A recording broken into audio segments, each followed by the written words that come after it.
Hello and welcome to another lecture in the course. So we're going to be talking about part 2 of section 2.4 of mechanical vibrations when we have some damping. What happens then? Again, you can get the book for free as a PDF or buy it as a paperback at this URL or in the URL in the description. All right. So what's the setup? The setup is that we have some mass. It's mounted on some spring. The mass has, say, mass m kilograms. The spring constant is k. We have some damping c. Let's ignore the external force F for now. So ignore that. We have put 0 in here, right? So we're doing unforced in 2.4. We'll look at the forced version later. But now we're looking at where damping is present. All right. So let's take this equation. We have the mx double prime plus cx prime plus kx, and we rewrite it a little bit. We divide by m, and then we also change, and just like last time, but now there's because c is not 0, there's another term over here, right? So just like last time, you write omega naught, say it's the square root of k over m, right? That's going to be the angular frequency. Well, it's the angular frequency in the absence of any damping. So that goes here, right? And then we rewrite, when you divide by m, you have P, c over m, and so we're going to write it as 2p. So that's why that's 2 over here. So we let p be c over 2m, and you'll see why that 2 is there just to make things easier.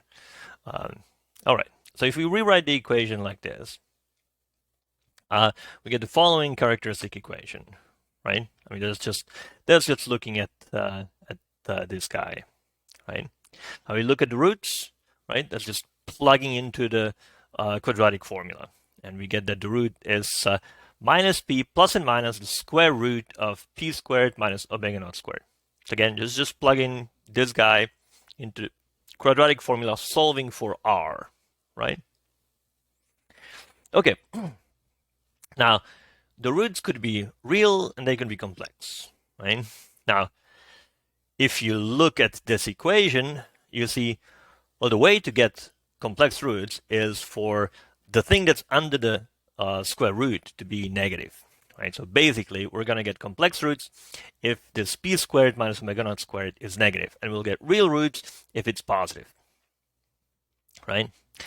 So when is that positive? Well, if we write that down, we write like what was p squared and was omega naught squared, right?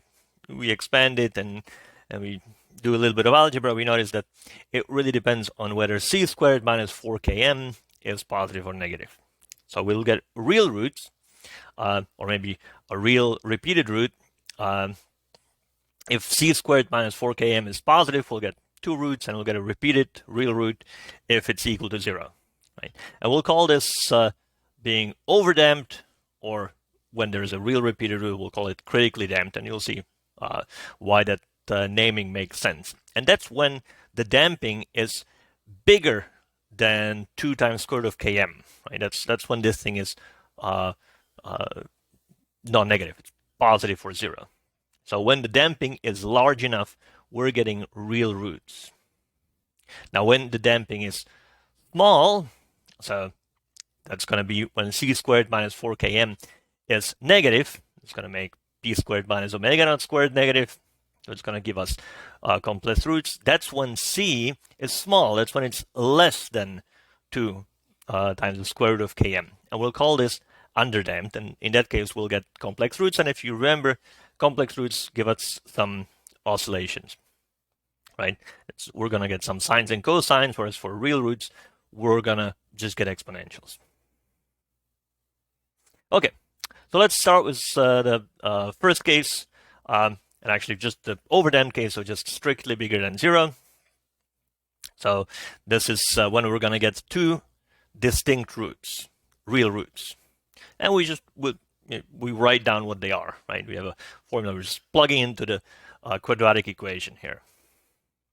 Now, both roots are negative because we have minus p and then plus or minus. I mean, if we're subtracting something positive, of course, we're going to get something negative. But if we start with minus p, p is positive, right? So this start with minus p, that's negative. If we add something to it, as long as we don't add more than p, we're still going to get something negative. And that's what's happening. Because the square root of p squared minus omega naught squared, that's always less than p, right? Because basically what we're doing is we're taking p squared. If we took the square root of that, we just get p. But now we take p squared and we make it a little bit smaller and then take square root, right? So that's always going to be less than p.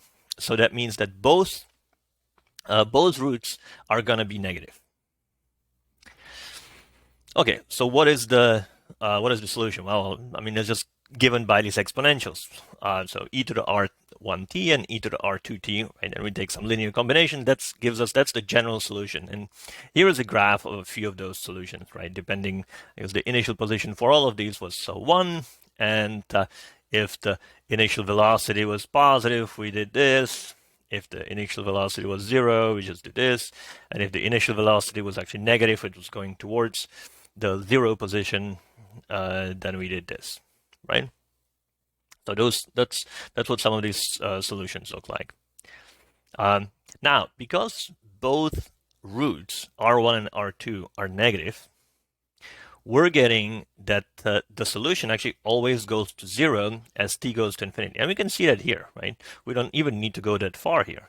But maybe if there was a really big initial velocity, it would just go up and then come down somewhere here, and so we don't know when is it gonna necessarily get there. That will depend on the initial conditions. That will depend on the C1 and C2, but it will, in the limit, it's going towards 0, right?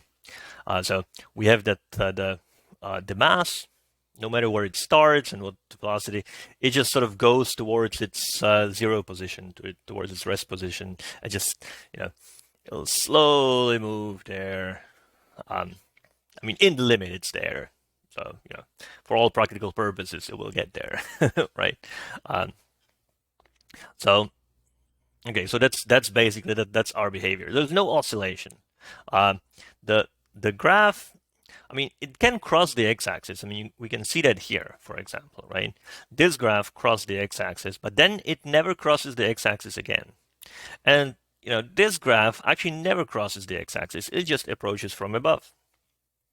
And we claim that it can only cross the x-axis, so the 0 position, at most once, right? So over here, this guy, what happens is that it started at position 1. It was, it was going in the initial velocity was going towards the 0 position, and so it was enough for it to go towards the 0 position, pass it a little bit, but then it's going back and just going towards 0 from the other side, right? So it did basically it went. I guess if I'm in the picture, right? If there was the mass over here, the 0 position is somewhere here.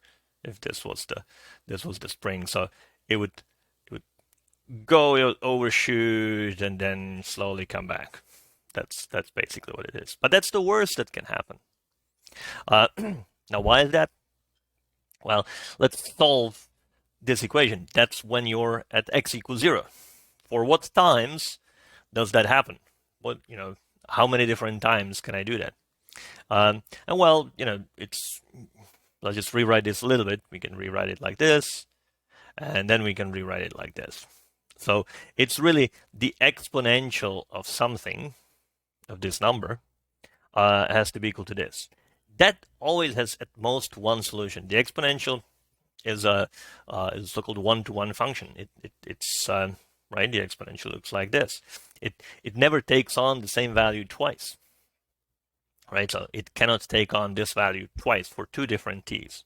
And if this is negative, let's suppose that r2 minus r1. Well, it doesn't really matter, but if it's positive or negative. But the right hand side is always positive. So if if the left-hand side, maybe I've put in too much ink here, electronic ink, right? If the left-hand side over here could be negative, and it's a constant, right? So the right-hand side can never be negative. So it's possible for there to be no solutions, and we can see that here. For example, the blue one, and I think even the green one, will not actually hit the x-axis. All right, here's an example that you could actually plug in, solve for this C1 and C2, right? If I have the general solution, so suppose that I have, I'm going from rest, but not from the rest position, but from there's a no velocity, and from position x naught, right? So that means that x at time equals 0 is x naught, and x prime at time equals 0 is 0. So it's starting with 0 velocity at position x naught, right? So then if you just solve it, you get this this solution over here. All right, so let's look at an animation for one particular set of initial conditions. Here we see that we started with the velocity going towards the 0 position, so we actually overshot, but then we're just going towards the 0 position, right? So this is the way that you want to visualize the setup and visualize what's going on in the graphs. All right. So basically, that's all that happens here. You're just moving towards the 0 position. That's it, right? No oscillation. What about critically damped? That's when c squared minus 4km is 0. That's when we only had one root. There was one doubled root. It's a real root, and it's actually minus p is the real root. So again, it's negative. And the solution now is this. So it's not quite two different exponentials. It's an exponential plus the same exponentials times t, right? And some linear combination of that. Now, the behavior of this is very similar to overdamped. There's no big difference in how this looks. It looks, these graphs are going to look very, very similar. So there's going to be these things that go towards the 0 position, the rest position, right? Slowly. So it's after all, it's if you think about maybe starting in the overdamped case and making the damping smaller and smaller, slowly getting closer and closer to this case. I mean, we're expecting the behavior to be similar to that, right? So we're kind of infinitely close to being overdamped, right? If C was just, even slightly bigger, then it would be overdamped, right? So we don't expect the behavior to be, fundamentally different. Now, also, everything is really an approximation of reality. So unless you're somehow specifically solving for this case, it's kind of an edge case. If you're just sort of qualitatively trying to understand what's, how these things work, you could more or less ignore it. I mean, it's important, the level of where things are critically damped. That's important. The actual C where that works, because that's going to be the difference between the two different behaviors of this physical system. But figuring out the actual solution might not be all that important, and let's not dwell on it. There's no really new behavior.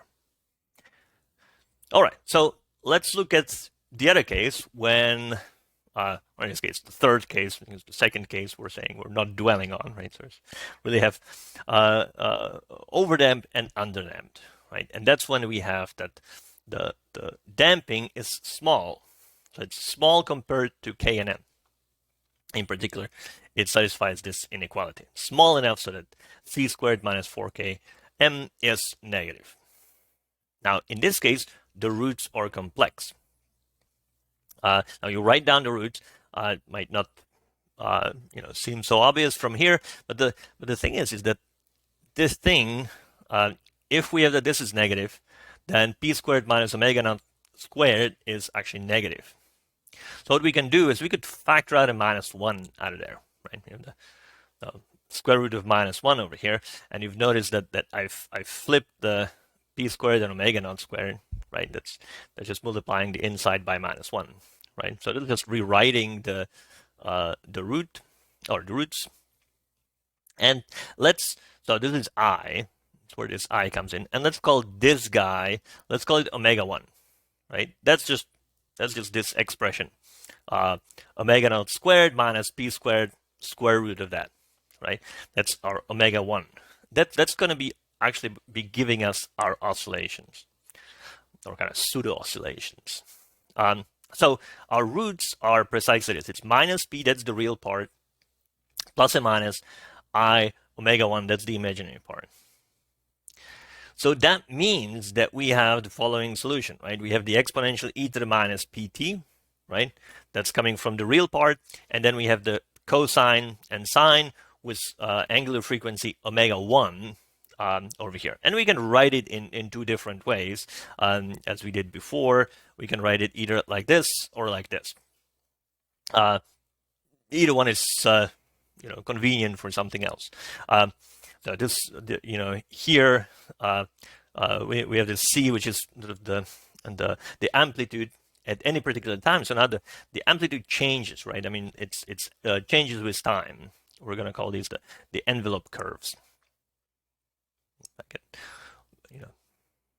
put this up here, right? And so here in the graph, the solution is this blue line that does this, right? That's the solution, right? And then we have these envelope curves. That's this red and this green line. We're just graphing these functions, or removing the oscillations, and those are giving us our amplitude, right? So to see sort of what's happening, this form is more convenient, right? But this form is, of course, more convenient for actually finding if you have initial conditions. You want to find the actual solution given those initial conditions. Then the first form is easier. It's easier to solve for A and B than C, and in particular gamma is a little annoying, right? As you've seen. So, all right. So this is what the solution looks like. It kind of oscillates, but the amplitude goes down. You'll notice that because p is positive, so minus p is negative. So we have in these envelope curves, which basically are sort of hugging our solution. Our solution oscillates between those two. Those guys go to 0. So that means that this solution still goes to 0, and that makes sense. If we have the mass, if there is any sort of damping, I mean, you don't expect it to be oscillating forever. You expect it to be oscillating, and then there's some friction or something, right? I mean, that's making it slow down. So the oscillations are getting smaller and smaller and smaller and smaller, until eventually they're so small we can't even see them. They're going towards 0, right? I'm just gonna it's slowly gonna go towards 0, but it's gonna be oscillating up and down, but just with smaller and smaller amplitude, right? So that's what's happening if the damping is not too large, but it's still positive. It will go to, which is basically, I mean, that's what happens there's always some friction or something, right? I mean, you never get this ideal system that you sort of let it go and it will keep oscillating forever, right? There's always going to be something that makes it basically not necessarily I guess in this model come to a stop, but it's almost like in the limit. It's not moving, right? In real life, it will actually come to a stop, right? So now this omega1, that's this if we ignored these envelope curves, if we just looked at this part of the solution, that would be the frequency, the angular frequency. And because it's not quite an oscillation, because it's not quite, it's not really a periodic function. It's it gets smaller and smaller and smaller and smaller. So we call it a pseudo frequency or angular pseudo frequency. And you will note that it's always smaller than omega naught. So in the absence of any damping, omega naught is the angular frequency of the oscillation, right? Now, so we saw that last time. With some damping, that means when P is positive, right? This omega 1 will actually get smaller because we take omega naught squared and we subtract something, right? And then square root, right? So, if P was 0, they're the same, right? But if P is as P is growing, but it's still small enough so that we're supposed to get a real number here, right? But that's what will happen in this case. We get some angular frequency, and it's smaller, right? So that's the pseudo frequency. So let's sort of think about what it does. Well, as C and therefore as P gets bigger, so as you are increasing the damping, omega 1 is getting smaller, right? So if you're adding in some friction or however else you want to add damping into the system, the frequency will get smaller and smaller, right? Because you're subtracting more and more here, right? As if you keep growing, if you go, you can go basically up to 4 km to still be in this case. As you're increasing C, right? So that it gets closer and closer to, C squared gets closer and closer to 4 km. Omega naught will actually approach 0. This thing, because P will essentially approach omega naught, right? So you'll end up in, as you're doing this, you'll end up in the critically damped case, and there's no oscillation. So that makes sense that the omega naught, the pseudo frequency, will go to 0. It will sort of oscillate slower and slower and slower and slower until it doesn't oscillate at all, right? Basically, the frequency will go to 0, so therefore the period will go to infinity, right? Or maybe a pseudo period, because it's not actually periodic function because it is going to these are going to 0, right? Now, conversely, as C gets close to 0, as I said before, omega 1 approaches omega naught, right? So if C is going to 0, well, we should be getting to the undamped case, right? It should be as close to the undamped case as possible. So yeah, so we should get the frequency should be the same frequency in that limiting case as we're approaching C gets closer and closer to 0. It should be as close as possible to the undamped case frequency, which is omega naught. Furthermore, if you as C goes to 0, this P also goes to 0, right? So the envelope curves, these guys start out like this, but they get flatter and flatter as until eventually they're just straight lines, and you're actually in the undamped case, right? So the smaller the damping, the longer the oscillation will sort of go on before it gets negligible, right? And if the damping is very small, it will oscillate almost as if you're in the undamped case, right? That's basically what you see from these equations. All right, so let's look at a quick animation of how to visualize these graphs. The mass moving, and again, we have this not quite periodic function. So it oscillates, but the oscillations are getting smaller and smaller, right? So this is the way that you want to visualize the behavior in the underdamped case. All right, so that's it for 2.4. So next time, what we're going to look at is we're actually going to try to put some some right-hand side, put some force, but we're going to do it in general first before looking um, at this forced mass spring example. So we're going to first figure out, well, how to do non-homogeneous equations in general. All right, so see you then.